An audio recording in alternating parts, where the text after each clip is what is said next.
Hello and welcome to Q-Shala. Here, you get to learn new things while answering fun questions. In our chapter 5 of How to be a Pro Quizzer, we worked on our observation skills by looking at brands.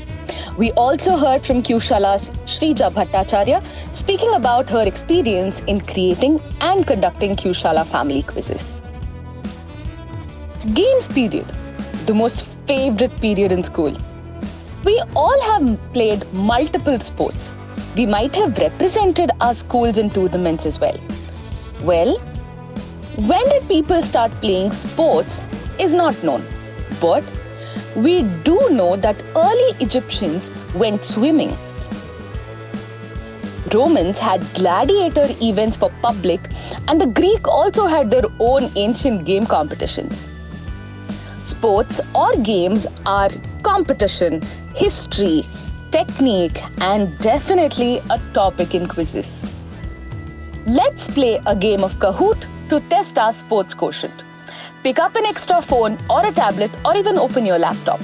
Go to your browser and type in www.kahoot.it. Enter the game pin and you are ready to face the challenge.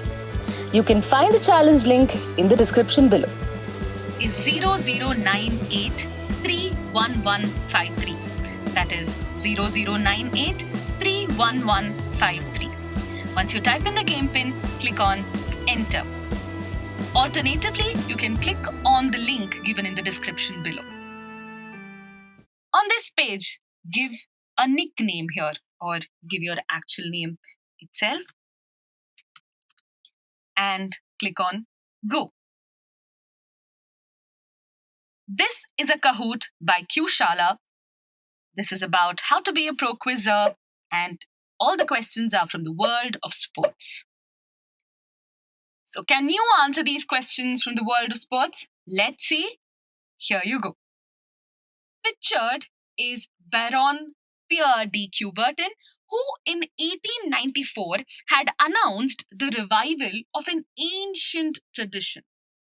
That's a bit of context for you, and the question will follow now. There will be 4 different options. Make sure that you click the right option before the timer runs off. And the question is like this. 2 years later, the first edition took place at a capital city named for the goddess who is shown in the picture. What event is this that I'm speaking about? A revival of ancient tradition? Is it Wimbledon, Olympic Games, Asian Games, or Commonwealth Games? Less than 5 seconds now. Quickly punch in your answer. The first modern Olympic Games was held at Athens in 1896. Right? So the goddess was Athena. Moving on to the next question. Here you go. Little bit more context as well.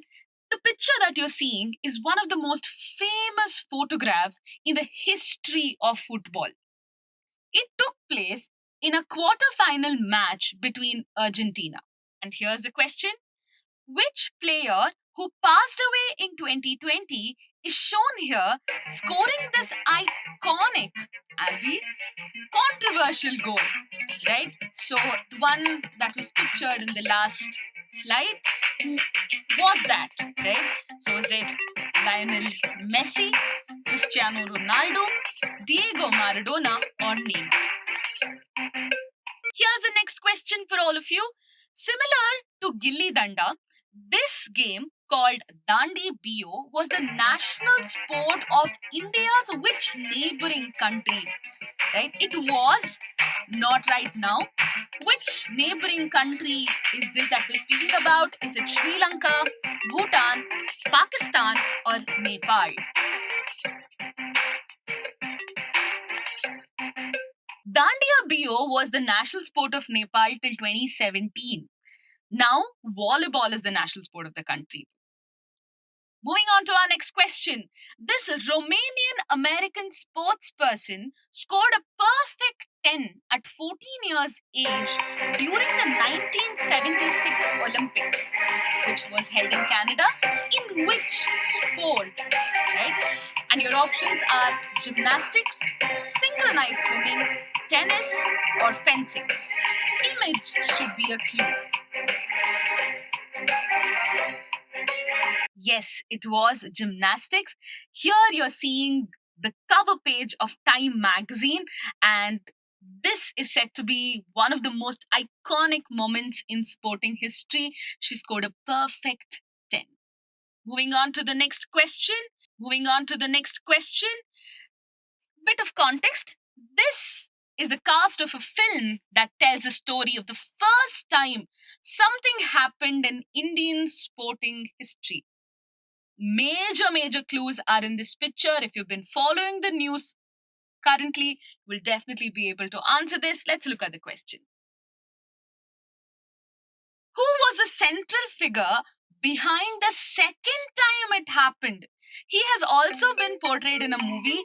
The image that you're seeing there, this person portrayed this central figure who made sure whatever this was very important to India happened for the second time. Was it Rahul Dravid, MS Dhoni, Azharuddin, or Saurav Ganguly? Kushala's Family Quiz is a trusted, fun learning platform for many families across the globe. Here is Kushala's Aishwarya Lohi telling us her journey in creating the family quizzes. So, making questions is kind of a journey. It starts off with being curious about anything. Now, the source for making questions, it can differ from an article that I come across, a headline, a book that I'm reading, a movie that I'm watching, and even some conversation that I'm having with my family. Like, there is no specific source for getting inspiration for questions. There are so many things that happen in day-to-day life, and we try to keep it diverse within our team. So once we have all of these different sources, unique ones at that for each team member, when they come together, we sort of sit down and ideate and brainstorm for how a question can be made. And in this process, we also kind of understand how some of our biases play into framing questions, trying to understand the facts and origins of different things, which is really an interesting learning in itself, where we learn about how things change from one region to the other, or how anybody's say upbringing or educational experience can also bring a huge change in perspective by framing questions.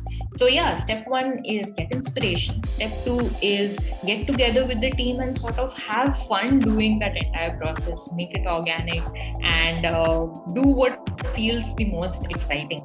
Not just for, if we feel that if it's not exciting for us, then it won't be exciting for the audience as well.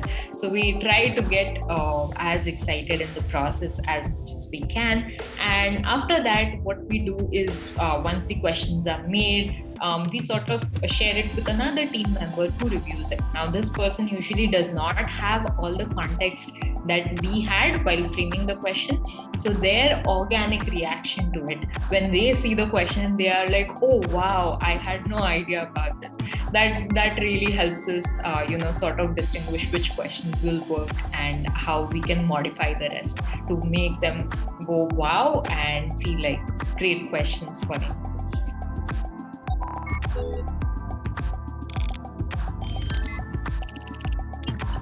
My favorite thing about working with the Kushala Family Quiz team is the surprise moments that we have while interacting with the children. Now, some of these surprise moments are in respect to the questions that they share with us as guest quiz masters. For example, we had Ishan, who presented a question on simple samosa, and that was a show that none of us knew, but we were just mind blown by the creativity of his question. It was so simple, and yet it was so much fun. The moment we saw that question, we knew that it was going to work so well, and it actually did. It surprised us, of course, in a good way, for how exciting excited everyone was with that. So it's not just us going through different resources to share new and exciting things. It's also the kids who come back to us with their amazing fundas and with their creativity. So it's a loop of learning of sorts. And apart from that, I think during the quiz itself, the things that kids often say, like we do have certain questions for them when we engage with them. It can be based on the question itself or based on their choices and likings. But in some instances, they do share what we may not even expect. It could be their opinions or just some small tidbits that really leave us surprised. For example, whether it is about riding a giant Ferris wheel, whether it's about dinosaurs on Earth, they have all sorts of crazy ideas. So that is always so much fun. And it is just those moments when we can't stop smiling. You can see us grinning ear to ear when we are interacting with them, because it is actually that much fun. So yeah, these are some of the moments that I definitely cherish and always look forward to while conducting all the quizzes.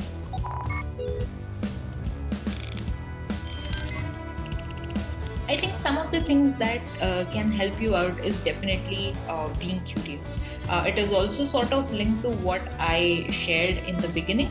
It's being curious not just about what you read, what you observe, but everything in general, because any conversation can lead to a lot of ideas and a lot of new things that you learn. And as I said, it's also about building a community of like-minded people. So if you are in a group of people who are into niche facts, some kind of trivia that excites them a lot, and if you get to share and learn from each other, that's absolutely great. And of course, keep participating in as many quizzes as you can. That is something that might help you hone your skills for answering new things and also learning new things in the process. That was chapter 6 of How to Be a Pro Quizzer. If you like this chapter, like and share the video. Subscribe to Q Shala for more such engaging content. We will come back next week with our new chapter. See you soon.